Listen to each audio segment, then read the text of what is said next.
Bonjour et bienvenue dans Avez-vous choisi, le podcast du vendredi qui vous invite à tout choisir dans votre vie.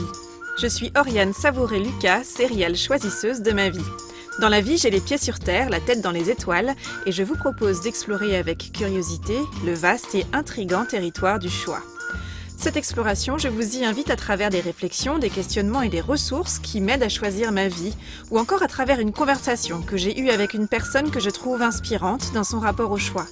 Je suis coach et j'accompagne les personnes engagées et performantes mais essoufflées par un quotidien survolté à tout choisir pour se créer une vie sur mesure, à la fois épanouissante et impactante.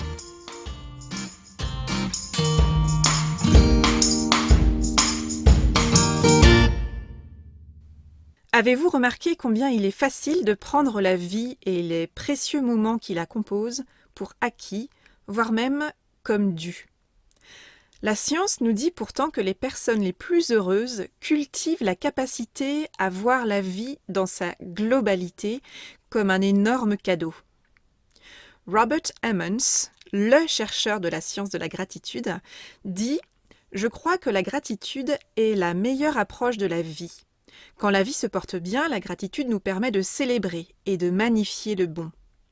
Quand la vie prend mauvaise tournure, la gratitude fournit un prisme à travers lequel nous pouvons voir la vie dans sa globalité et non pas être submergés par des expériences temporaires. » Et c'est ce que font les personnes reconnaissantes. Elles ont appris à transformer l'adversité en opportunité, peu importe ce qui se passe, à voir l'existence elle-même comme un cadeau. La gratitude, c'est la capacité à commencer par regarder ce qui va bien, ce qui est bien, sans minimiser ni nier les difficultés et les obstacles qui sont également présents dans nos vies. Quand la vie se déroule sans encombre, la gratitude nous aide à amplifier tout ce qui est bon et bien dans notre vie. Quand la vie tout saute, part en vrille ou s'effondre en partie, la gratitude nous aide à prendre de la hauteur pour naviguer au mieux au milieu de cette tempête à durée déterminée qu'est l'adversité. Robert Emmons souligne que si la gratitude évoque le plus souvent en nous des faits agréables, elle survient pourtant fréquemment au cœur même de traumatismes et de terribles tragédies. Son travail l'a amené à interviewer des personnes ayant souffert de maladies et de pertes dramatiques, y compris les événements du 11 septembre 2001 ou les ouragans dévastateurs qui ont frappé les États-Unis en 2005. Comparée aux personnes dénuées de toute gratitude dans ces circonstances affreuses, celles qui en éprouvent de la gratitude rapportent régulièrement qu'elles se sentent plus heureuses et sont moins atteintes par les émotions désagréables ou par les dommages. Robert Emmons indique que c'est la présence de la gratitude en temps d'épreuve qui nous permet de conclure qu'elle n'est pas seulement une forme de pensée positive ou une méthode de bonheurologie, mais plutôt une constatation et une acceptation profonde, constante, que le bien existe, même caché sous les pires ravages de la vie. Donc dans tous les cas, la gratitude nous aide à percevoir l'existence comme un cadeau. Et si nous musclions notre capacité à faire un pas de côté pour mettre un coup de projecteur sur ce qui va bien ? Et si nous cessions de tout prendre pour acquis et commencions à percevoir profondément la vie comme un cadeau ? Et si nous pensons que la pratique de la gratitude fait déjà partie de notre manière d'être, alors comment pouvons-nous élargir, approfondir et ancrer davantage cette pratique ? Pratiquer la gratitude, c'est s'entraîner à reconnaître ce qui va bien dans nos vies. Reconnaître ce qui va bien, c'est avoir de la gratitude pour les bienfaits qu'on a reçus. À l'inverse, faire preuve d'ingratitude, c'est prendre les personnes et les choses de notre vie pour acquises et dues, comme si nos vies se composaient d'une sorte de minima acquis à la croissance régulière et due à vie. Une base incontestable, considérée comme une composante évidente, permanente, voire indéboulonnable de nos vies. La pratique de la gratitude nous invite à opérer une transition, celle de prendre les choses comme acquises et dues, comme des choses qui nous ont été confiées. Confier quelque chose à quelqu'un, cela parle de confiance et cela parle de valeur, de la confiance qu'on nous accorde pour prendre soin de quelque chose de valeur. J'aime l'idée que les bienfaits qui composent nos vies nous ont été confiés parce que nous avons été considérés comme suffisamment dignes de confiance pour nous demander de prendre soin d'un certain nombre de personnes, dont nous-mêmes, et d'un certain nombre de biens, qu'ils soient matériels ou immatériels. Lorsque nous abandonnons l'idée d'un mode de vie qui serait acquis et qui nous serait dû pour passer en mode « ma vie m'est confiée et je suis responsable d'en prendre soin », nous ne nous considérons plus comme propriétaires de droit de ce qui compose nos vies, mais nous nous positionnons comme leurs bénéficiaires responsables et chanceux. Et la distinction est de taille. Rien de ce qui compose nos vies n'est garanti à vie. Nous avons beaucoup à gagner à passer de l'illusion de l'évidence et de la permanence à la pratique de la réjouissance, à passer de l'ingratitude de l'enfant gâté, vous savez, l'archétype de la personne convaincue de mériter tous les droits et de n'avoir aucun devoir, à la gratitude pour toutes ces choses dont la vie nous gâte. D'ailleurs, nous apprécions généralement moyennement les enfants gâtés, n'est-ce pas ? C'est pourtant comme cela qu'il nous arrive parfois de nous comporter. Souvent, ce qui nous permet de prendre conscience que nous prenons pour acquis, voire comme dû, certains pans de notre vie, c'est la soudaine embûche, l'ornière inattendue sur la route bien droite, le grain de sable qui vient gripper la mécanique bien huilée de ce qui roule d'habitude. Il est très facile de prendre tout cela pour acquis et nous sommes vite agacés quand, exceptionnellement et inévitablement, tout cela ne fonctionne pas parfaitement. C'est une maladie ou une blessure qui vient nous rappeler la joie de bénéficier d'un corps fonctionnel, mobile et énergique la plupart du temps. C'est une perte d'odorat ou de goût ponctuelle, une vue brouillée quelque temps, des acouphènes, un air coincé qui nous retire temporairement la sensation du toucher, qui nous rappelle combien il est délicieux de bénéficier de ces 5 sens, et combien nous pouvons avoir tendance à perdre de vue la richesse du monde auquel nos sens nous ouvrent. C'est cet événement national, voire mondial, qui vient bousculer nos repères, nos habitudes, nos évidences et ce qu'on croyait acquis, et qui vient nous rappeler combien nous sommes des êtres vivants, pas si puissants que nous le pensions, vulnérables et mortels. L'illusion d'un socle acquis à vie peut concerner également nos biens matériels et immatériels. Nous vivons dans une société de confort et d'abondance, et pour beaucoup d'entre nous, à divers degrés bien sûr, nous pouvons avoir tendance à perdre de vue que rien de cela ne relève de l'évidence. Nous perdons parfois de vue que le confort et l'abondance dans lesquels nous vivons aujourd'hui sont le fruit d'une évolution technologique, culturelle, sociétale, et nous sommes parfois anesthésiés par la normalité de tout ce confort, de toute cette abondance. Or, dans les faits, rien de tout ce confort ni de toute cette abondance, qui n'existait pas il y a encore quelques décennies, n'est garanti à vie. En cela, nous pouvons avoir tendance à nous comporter comme des enfants gâtés qui auraient mérité et gagné ce qu'ils ont sans y avoir concrètement contribué. Ben Stein, dans un discours inaugural à Ithaca College aux USA, a déclaré « Nous sommes tous les héritiers d'une société de liberté et d'abondance que la plupart d'entre nous n'ont absolument rien fait pour gagner. Cela nous est juste tombé tout cuit dans le bec. » Ayons la lucidité de percevoir et l'humilité de reconnaître que tout ce qui va bien dans notre vie n'est, pour une part significative, pas le fruit de notre travail, de notre engagement, de nos combats et de nos efforts, mais bien de ceux des générations précédentes. Ayons conscience de l'impermanence de notre vie, y compris des bonnes choses qui la composent. Cette conscience n'a pas pour but de générer de la crispation ni de la peur de la perte ou du manque. Il s'agit plutôt de célébrer ce qui est bien et bon, ici et maintenant. Il s'agit de célébrer les présents dont on nous honore pour mieux nous ancrer dans notre présent.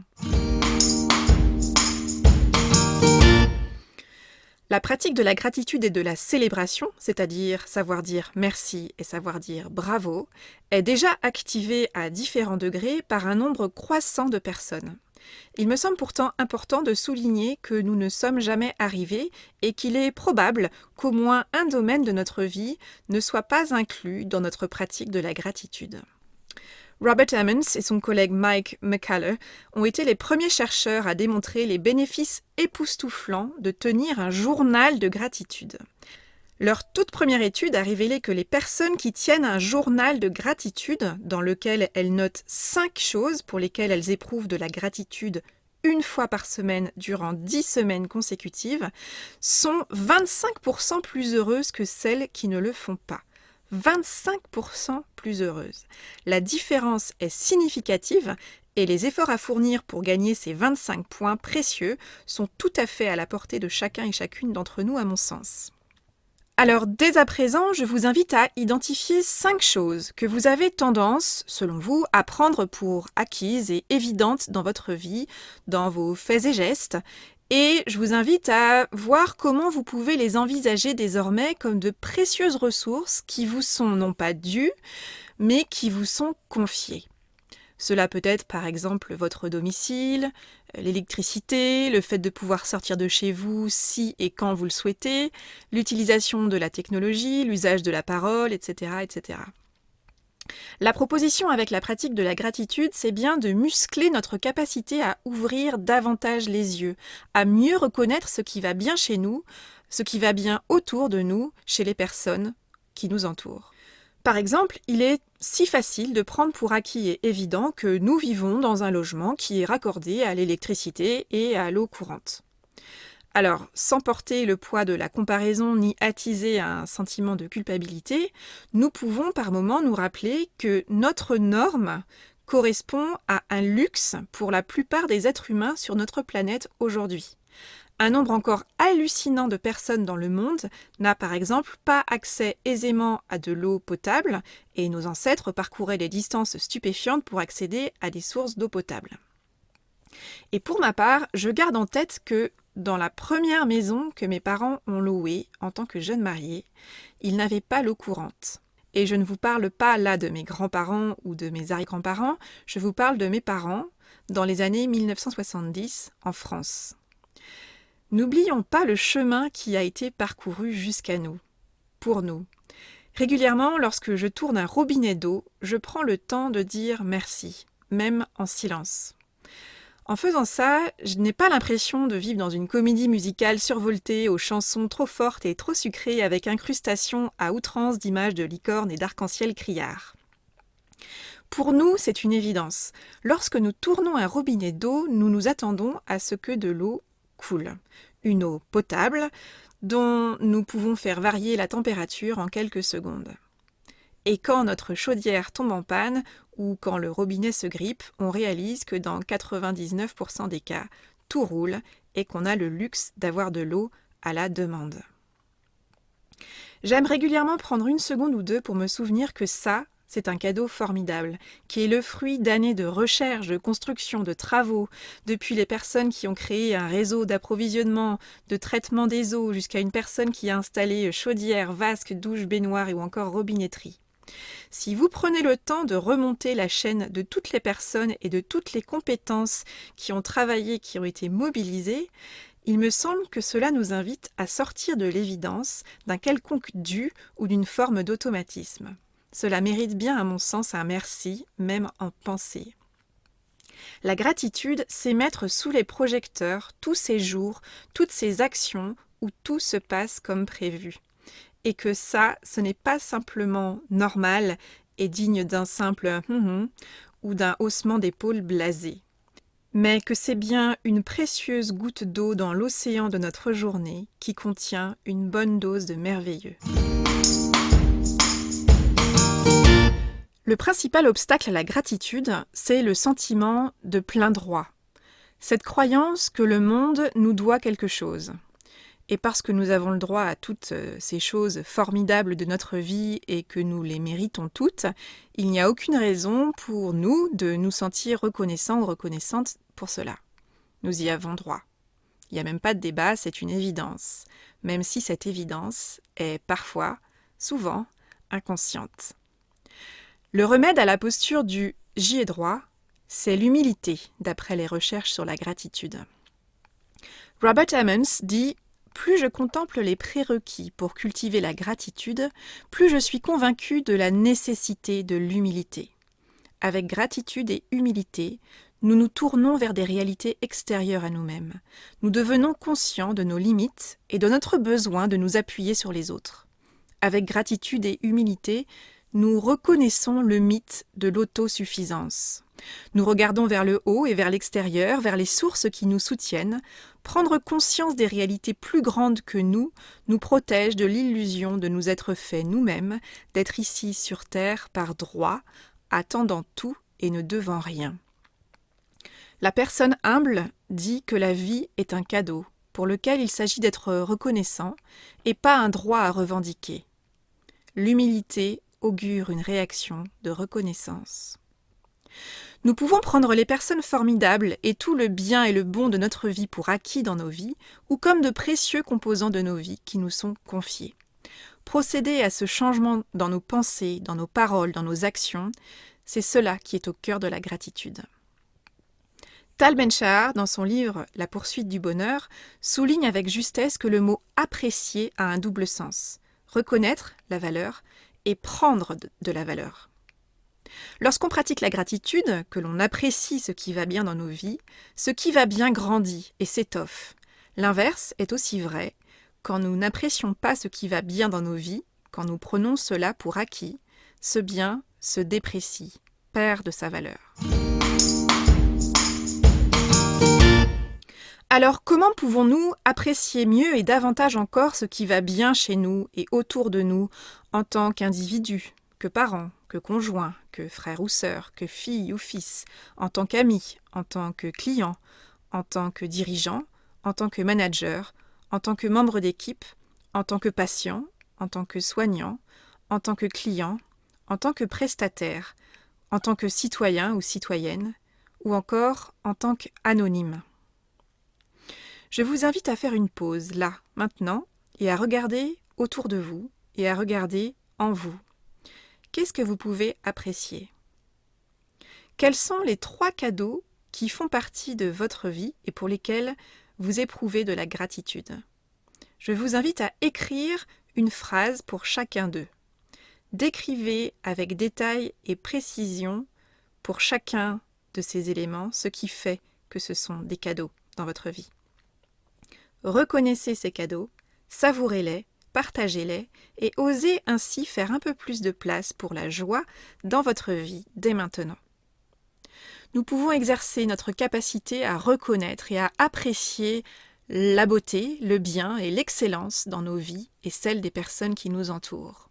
En faisant cela, nous devenons des êtres plus heureux, plus épanouis, et en pratiquant la gratitude et en appréciant ce qui est bon et bien chez les personnes qui nous entourent, nous contribuons à améliorer la qualité de notre connexion aux autres et ainsi, nous contribuons à développer et à renforcer une culture vertueuse du lien.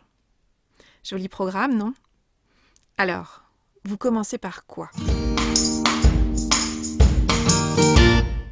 Je profite de cet épisode sur la gratitude et la célébration pour vous indiquer que vous pouvez demander à rejoindre le groupe Facebook fermé que j'ai créé et qui s'intitule « Quel est le cadeau ? Partager et dénicher le cadeau en chaque situation pour vivre mieux ». Les membres de ce groupe sont invités à muscler leur capacité à voir le cadeau en toutes circonstances, à s'exercer à dénicher et à partager les étoiles filantes de nos vies, pour les ancrer, pour s'inspirer des cadeaux des autres membres et pour inspirer grâce aux cadeaux partagés avec le groupe. Si cette démarche vous intéresse, n'hésitez pas. J'en profite aussi pour remercier chaleureusement les personnes qui prennent le temps et trouvent les mots pour partager sur Internet ce que le podcast Avez-vous choisi leur apporte. Un grand merci à toutes les personnes qui me font ce précieux cadeau. Je remercie aujourd'hui particulièrement Laetitia qui a laissé l'avis suivant sur Apple Podcast. À écouter sans modération. Toujours inspirant, une constante remise en question des choses et une prise de conscience des choix que je peux faire. Et puis au fil des podcasts, une prise de conscience sur ces choses que je pensais comme ça au début et que je choisis de choisir et des réactions que je choisis d'avoir face à ces événements. Merci Oriane. Eh bien, merci à vous Laetitia pour votre écoute, votre confiance et votre partage sur le regard aiguisé et audacieux que vous choisissez de porter sur vos choix. Voilà, c'est tout pour aujourd'hui. Vous retrouverez cet épisode sur le site oriansavoureluca.com. Si vous aimez ce que je vous propose et que vous voulez faire partie de cette aventure audio, abonnez-vous à la newsletter d'Avez-vous choisi afin d'être alerté dès la publication d'un nouvel épisode. Si vous souhaitez soutenir ce projet de façon bienveillante et efficace, je vous invite à faire connaître Avez-vous choisi à celles et ceux qui vous sont chers et que l'idée de tout choisir dans leur vie pourrait réjouir. Vous pouvez partager votre enthousiasme par écrit en déposant un avis sur le site, sur la page Facebook ou sur la chaîne YouTube Avez-vous choisi, ou encore une constellation de 5 étoiles sur votre application de podcast préférée. Je vous souhaite une bonne semaine et je vous donne rendez-vous vendredi prochain pour un nouvel épisode. Et d'ici là, et si vous choisissiez tout ?